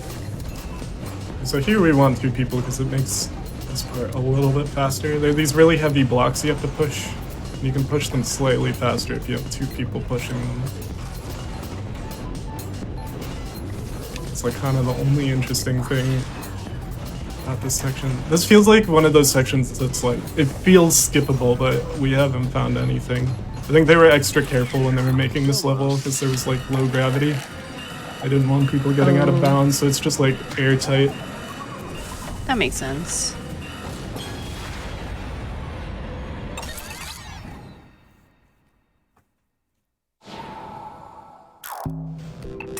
That was a fun one. I liked that level. It is really fun. It was like one of my childhood favorites. Oh, yeah. So then that brings me to a question for the 2 of you. Did you play this game when it released, new? I did. I was a little bit behind, I think, but yes. Oh, how did that Right work? on. We did a Good cosplaying memories. over, what is it called? Starcraft? Well, no, I'm thinking about the... What's the word I'm thinking of? It's not a checkpoint. Trigger? Yeah, thank you. Words are difficult. Like, we go over a trigger that would have activated all these enemies. Like, since we did that, we need to forcibly activate this specific enemy by throwing me into it. So now I'm the enemy, and now I'm dead.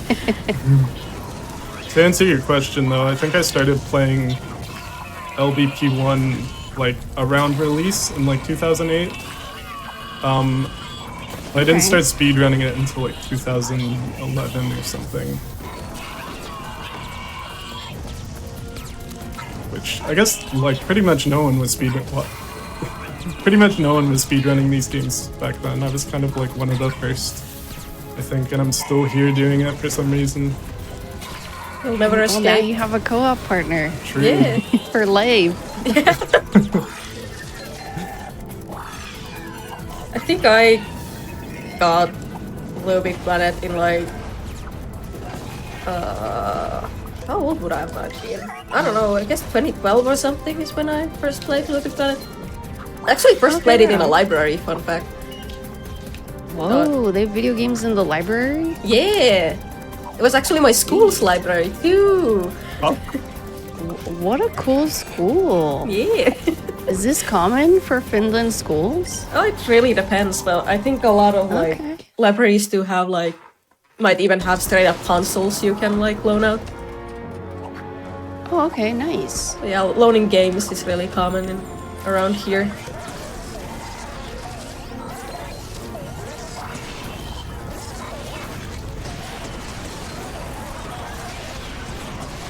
Oh yeah, these are rabbits. They go. they go. They just go. Yeah, they're really hard to control. Yeah, they have a jump and they have an attack, and if you do them both at the same time, you move faster, which is really unfortunate because it's very difficult to control. I think that's why it's so fun to watch LittleBigPlanet runs, because it's just all this stuff happening that is completely unexpected. Gee. What are you doing? I wasn't doing anything, it was yours. I had to type out a GJ because I was playing so well.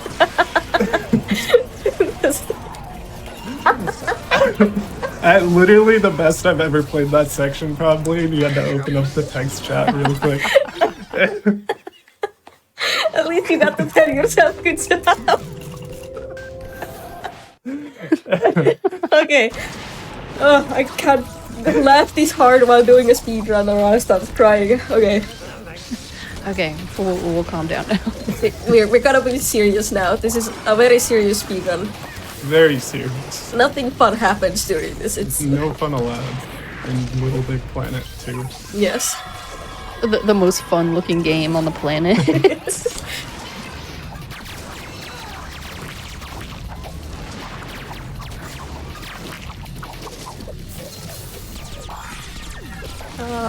Jeez. I tried to skip that checkpoint just to bully RBD. I don't think it actually saves any time to go up there.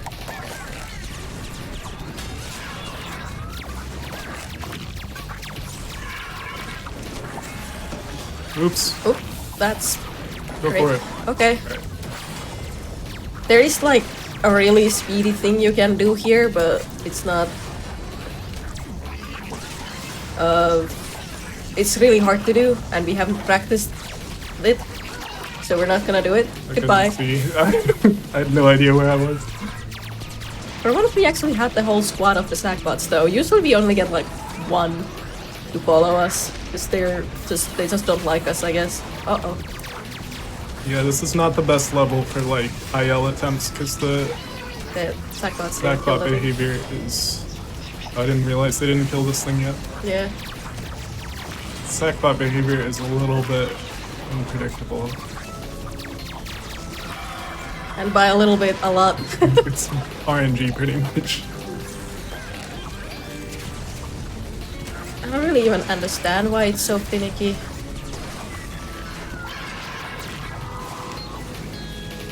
Thing I can do here, get some momentum by swinging off the lever.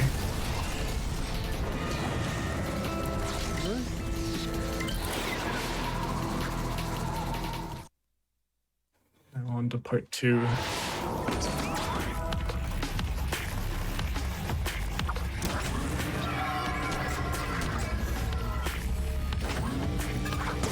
I think we're actually going to cooperate in this part. No. This is one of those parts where it just like never goes well in practice, even though it's like, oh, we don't need to be allowed there. No. I mean, we're doing pretty well so far. It's like the simplest section, but we always like mess it up somehow. I think we always just get like, because this is a long speed game. It's also like when you have grappling hooks here, you just kind of want to swing around because it's fun. Yeah. And it's like basically an auto-scroller, so we don't really concentrate. Whoop. That's fine. Only one of us needs to get the faster. There's a somewhat recent strat discovered here that... Oh no! We need you to pull the thing. Okay. Where do I stand? I don't know! Good luck! I think like here. So if we're lucky, Irvini might get flung somewhere he wants to be. No. No. Okay. We've never done that before. If you get up on top of that cage, which is really difficult, you can like get flung all the way over here, potentially, if you like land on the fist. I think I need to stand on the right side of the cage, maybe. Oh yeah. Not the left side. Yeah. Very new strat, so we haven't really had a chance to experiment with it a whole lot, or learn it at all. No worries. Oh, What? can I? Hold up. Oh, no. Okay, whatever. Yeah, Fire was attempting to do a little bit of a skip there, where you can, if you fling yourself up high enough, you can grab that sponge by the shoulder. And then just like skip some of the internal stuff. That. Nope. I'm in the fist. Hold on. That's not where I wanna be. Not the best cycle. Oh, I got it. Okay. Maybe? Yeah, right. We never save Avalon Centrifuge from that fist. This is a skip. In case it wasn't obvious. Right, and this is the last auto-scroller. Again, we can skip a big section of this. You can actually skip the whole thing in like 3 or 4 player. In 2 player, we can only really skip half.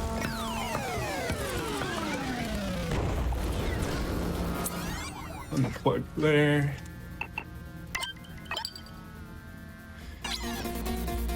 And alright, we're good. So we did some stuff there to get me out of bounds. Now I'm flying out of bounds.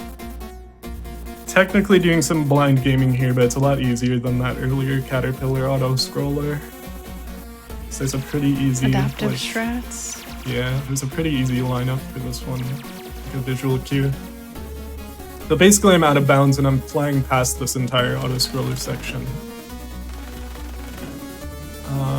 We don't need to see you to believe you. Yeah. I mean, it is possible to mess up, so... but hopefully at around here we should zoom forward. Possibly. Where are we? Ah, there it is. Okay, Right. Can you plug me back in? Yes. I would like to play the video game. Alright, yeah, so again, in 3 or 4 player, you can actually skip this section too to get out of bounds, but you need an extra player for it, and it's...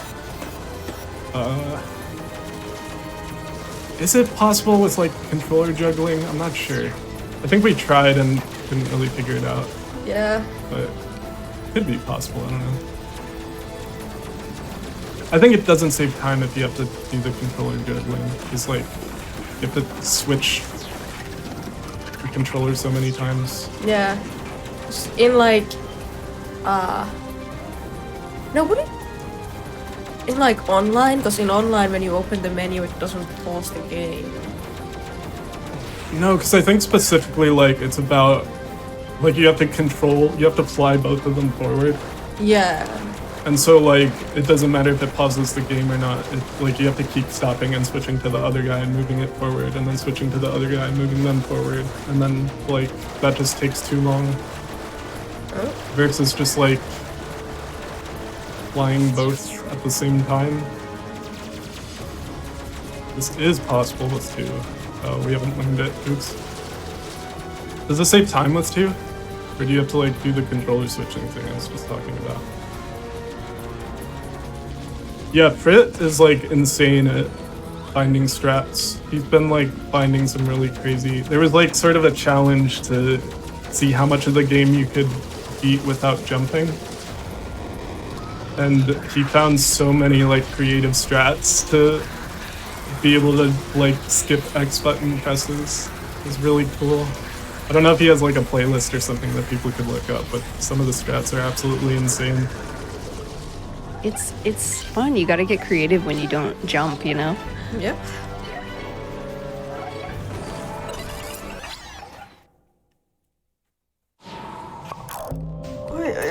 It's the last level now. Then I can go back to sleep.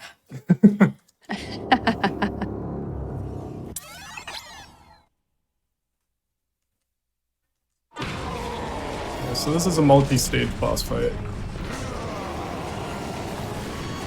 Very early on, you're supposed to like sort of roll back and forth with these hamsters and like pop the bubbles that appear on each side of the boss. But since there are 2 of us, we can just kind of camp on each side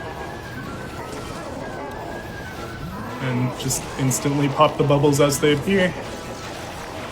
Sometimes it's difficult to aim these vehicles sometimes. These are hamsters, by the way, Yeah. specifically. The one of the levels, or the level we skip with the scoreboard flinging, is the one that like explains to you all these little vehicles and thingies. How to like handle all of them, controls wise. Yeah, it is a fun level, casually, because it's just so different from like LittleBigPlanet you have been playing before. It's visually interesting as well. Yeah.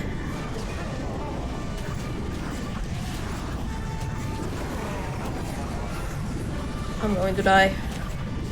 Yeah. We tried to get on top of the boss here to be able to pop its bubble brain things faster.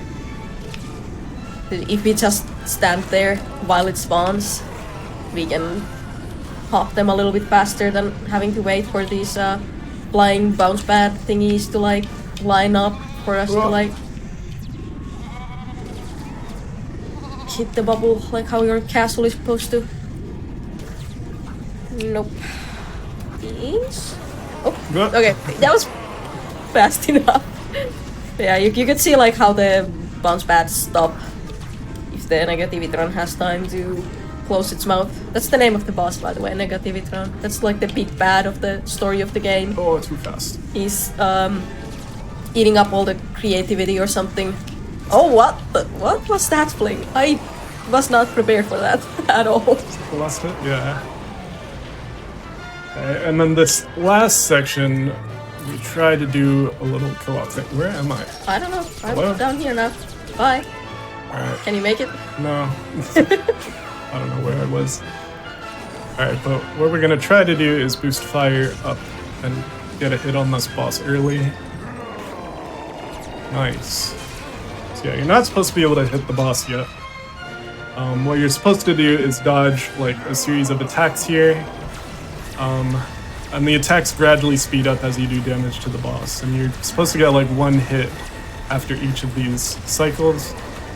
Since we got a hit early, this first phase is actually like faster than it normally would be, so we actually saved quite a bit of time by hitting that early. Then what we can do is actually get all 3 of the remaining hits in one go. If I use fire as a projectile. As one does. Of course. So I'm gonna throw her across, she's gonna bounce and hit 2, and then I'm gonna throw the cake for the last hit there. And that's it for the boss. So time's gonna be coming up, it's gonna be as soon as we hit the scoreboard, which comes after hitting this thing. So that will be time. Yay! Yay, what was the time? We weren't using a timer. Let's see. Let's check with Richard real quick. Okay. Oh, that's good. 124.06 looks like. That's very like good. our TA record, but we don't usually play locally, so we'd have to like time the loads and stuff. See how it compares. That is cool though. But we missed that big. We missed the Gus fling, so there's still a lot of time to save. But yeah, that was a really good run. Yeah, that was great. Do y'all have any shout-outs, comments, anything else you'd like to show us before we wrap up tonight's episode? Do you want to sew up an atom in create mode? Oh yeah, I could. I mean, it's a sort of version of it, but yeah, we can show that really quick. Do you have any like shout-outs sure. or something? I don't know. Shoutouts to Frit again. Yeah. I guess. Also, shout-outs to Crosso because we The Wonder Plane may be an Stephen Fry. infinite playground of possibility, but unfortunately, yeah, shout-outs to there is a Crosso and Frit limit because to they how many kind of fun pushed things you a can lot of this fit game into a forward, single especially when we scene. were trying to find See like that thermometer over there on the left. Its temperature shows you just how close you Or are. player. four player strats and stuff. Choose your fun. I'm trying to Oh, yeah, remember yeah. what exactly I need to do here to make this work. So we're here in create mode. Hold on. I think I'm gonna delete one of the cameras. Maybe this camera. This is what all the levels look like, by the way, basically, once you like load them up in your... Here we go. Yeah, so you can see like, the camera's still, I think I deleted the wrong one. Didn't this person have like Oh, I a have to- toggle for it though? Yeah, here we go. Okay, so you can see like the way this auto scroller works is it's just kind of spawning pieces up here, and they're moving down to like make it feel like you're climbing a tree or whatever. And the way these pieces are spawned is there's this like big timeline here that's like gradually walking forward and activating these tags that are the things that actually trigger like the pieces to spawn. And you can see how it kind of stops on each of these. Well, if I were to block any of these from spawning, like this, you can suddenly see that it's just going without stopping. And then if I, like, unblock them, you can see it goes back to its normal behavior. So, like, what we actually do, like, when we do the skip, is we pretty much, Is it We- done? It's kind of broken now, hold on. I think I can just like go back. If it doesn't crash. It shouldn't crash, probably. Yeah, okay. So what we do, there's like this invisible barrier here that prevents you from like, you know, it keeps you in bounds. But if you can get up onto like this ledge and then get across to the other side somehow, you can see there's like kind of a gap here in on the invisible like triggers that keep you in bounds. So the way the skip works is we get out of bounds over here. With the caterpillar. Yeah, we squeeze past this thing, get out of bounds, climb up this side of the tree, and then we just kind of camp up here and block the pieces from spawning. And we have to do all of that blind because this has like a static camera that just like stays focused on the middle. And so that's why we have to really use like impressive, audio. actually. Yeah, so that's why we have to use like audio cues and stuff to figure out how long we have to be up here and stuff. Because if you stay up here for too long, and this timeline thing ends up getting past the last one, then this thing that spawns the scoreboard will just not activate, and you just lose the scoreboard completely, and you soft lock. Oh yeah, soft lock the game. Wow, that's Yeah. weird.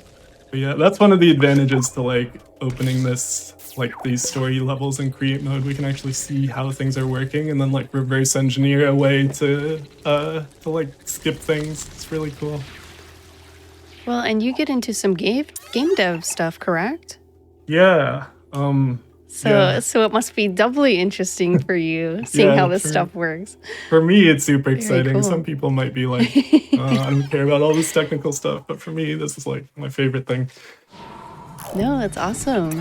Well, thank you both so much for waking up early to speedrun LittleBigPlanet 2 for us. I appreciate y'all being here. Loved seeing this run, especially around the holidays. You know what I mean? It's like a nice co-op game, brings back fond memories Yeah. of friends this time of year. So again, I appreciate y'all. But my friends, that is going to be it for Time Capsule tonight. I hope everyone had fun with us. Before we go, I do want to invite everyone to join us again February 17th and 18th for Unapologetically Black and Fast, the GDQ speedrunning event celebrating Black joy and Black speedrunning talent. Submissions for the event are open from now until January 9th, and you can use the command !UBAF in our Twitch chat for more information. Again, thank you both so much for being here for LittleBigPlanet. That is a wrap on Time Capsule. I've been your host, Smooth Operative. Thank you all for watching. If you're watching this on YouTube from the future and you had a good time with us, press the like button on the video, subscribe to the channel if you haven't already. And as always, if you're interested in catching our shows live, you can always find us at twitch.tv/gamesdonequick. Mercy Kill will return in 2 weeks, but you can still tune in tomorrow for an extended episode of Passion Project starting at 7 p.m. Eastern. Have a beautiful day or night, everyone. Happy holidays, and we will see you next time.